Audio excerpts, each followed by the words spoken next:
Hi, my name is Aris, And my name is Jared. and today we are going to interview one of Unicel's own students. He's my senior and my one of my friends too. Yeah, let's get to it, guys. Let's get to it. Let's go, guys.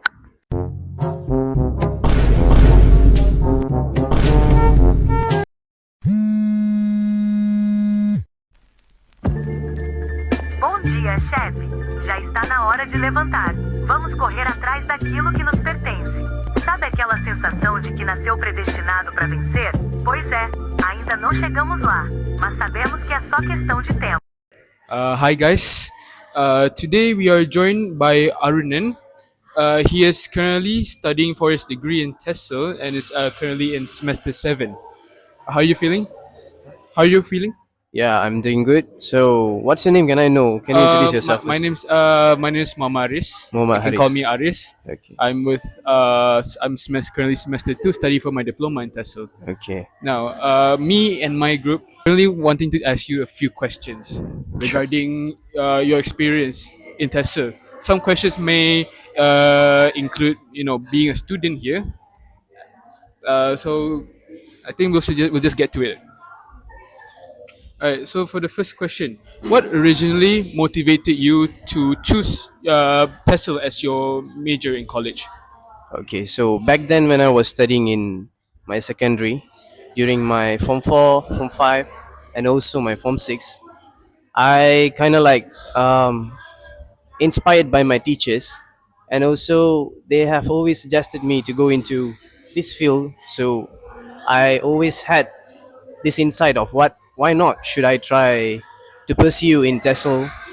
And to be honest, at first I had no interest in TESOL because my father is also a TESOLian, and then seems like it seems like kind of boring to be focusing on the academic all the time. But then, So you were yeah, sort of persuaded into going towards TESL as your yes. major. So, and also after completing my STPM Form 6, I had no choice rather than just coming into this field. So that's the reason I chose this as my bachelor's. I see. It's very respectful. Now, on to the second question. This question is really simple. Why did you choose Unicel? Why about Unicel captivated you to pursue your, let's say, education? Okay, I'm not gonna lie. So as you guys have, all of you know, the reason I came here is because of the cost, and it's compared to other universities. TESOL cost here is cheaper compared to the other educational, So, universities. And um, I heard some of the news. I mean, I heard some news regarding the TESOL graduates from Unicel are really going into schools, especially government schools. So that are the main reason you are coming into this field, right? So what's the point of taking TESOL but not going to school? So the reason I came here is the main reason is that. I completely agree with you. Unicel is a really economically viable university for those who are willing to join. Now, for the third question, in your personal opinion, state some of the contributions you could bring towards society based on your TESOL capabilities. Okay, based on my TESOL capabilities, I'm not sure I'm enough mastered in this or not, but I can work on the students' proficiency first to enhance their proficiency in English. So the main initiative that I would try to is to instill communication in English. So among the students, we should always make sure that they communicate in English, so that they would be um better in their knowledge, better to foster the understanding, and also maybe by all the knowledge I've learned in Unicel, not to forget our lecturers are quite good, as you know, quite famous in TESOL. They are TESOL graduates, as you I know. agree. I agree. Okay, Personally. so the lessons that I've learned, especially the teaching methods, the teaching techniques. So I would find a way to instill all these learnings into my students. So that are the capabilities that I would try. Not to say that I'm good enough. I would try my best. You would say these methods that you've learned throughout these about 1 to 2 years are Student, very yeah, helpful.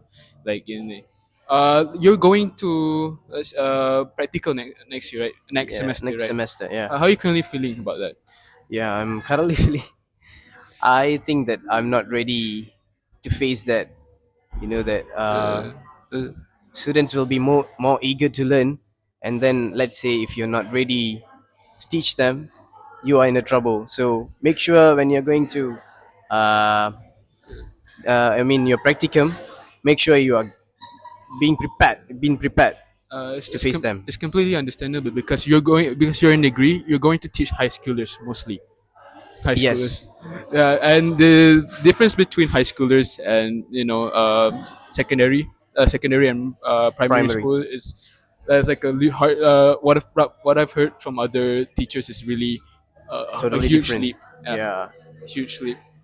So you guys are doing degree as well, right? No, it's diploma. Diploma. We're doing So diploma. so Uh, I not to say that secondary is harder. Each faculties have their own pros and cons. So you might find that the smaller kids is harder to be control. The classroom management that we have learned, that would be the main thing you'll be focusing. so But when it comes to higher competence, high level, secondary students, it's it's completely harder separate. to Yeah. focus on their attitudes maybe. Oh yeah, it's like very hectic in the Yeah, very classroom. hectic classroom. Yeah. Thanks for that. Now, for our final question, from an educator's perspective, since we're taking TESL, we're teaching, right? How would you lead the next generation of people who are interested in language studies? Let's just say, do you have siblings? Siblings, Yes, let's say, I do. nieces, nephews. Like, let's say they were interested in taking TESL. TESL, right? How would you, as a TESLian, guide them, per se? Maybe the first thing, maybe by fostering the love in the language, to create the eagerness of learning English.